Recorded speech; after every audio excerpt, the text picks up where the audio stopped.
एक मराठा लाख मराठा। आमदार प्रसाद लाड यांनी अंतरवाली सराटी येथे जाऊन मनोज जरांगे पाटील यांची भेट घेत मराठा आरक्षणाच्या विषयावर चर्चा केली होती। समाजाच्या विविध मागण्या, कुणबी प्रमाणपत्रांचा प्रश्न आणि त्याबद्दलची सद्यस्थिती याबाबत दोघांमध्ये संवाद झाला।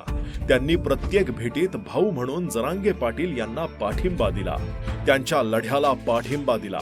मराठा उपसमितीचे अध्यक्ष राधाकृष्ण विखे पाटील यांच्यासोबत पुन्हा एकदा जरांगे पाटील यांची भेट घेतली। समाजाच्या भावना शासनापर्यंत पोहोचवणे आणि तोडगा काढण्यासाठी संवादाचा मार्ग स्वीकारणे ही त्यांची कार्यपद्धती आहे। मराठा समाजाला न्याय मिळावा, आरक्षणाचा प्रश्न मार्गी लागावा आणि समाजाच्या तरुणांना उज्ज्वल भविष्याची संधी मिळावी यासाठी ते सातत्यानं प्रयत्नशील आहेत। अंतरवाली सराटी येथील ही भेट केवळ दोन व्यक्तींची भेट नव्हती, तर मराठा समाजाच्या अपेक्षा आणि शासन यांच्यातील संवाद अधिक मजबूत करण्याचा एक महत्त्वाचा प्रयत्न होता।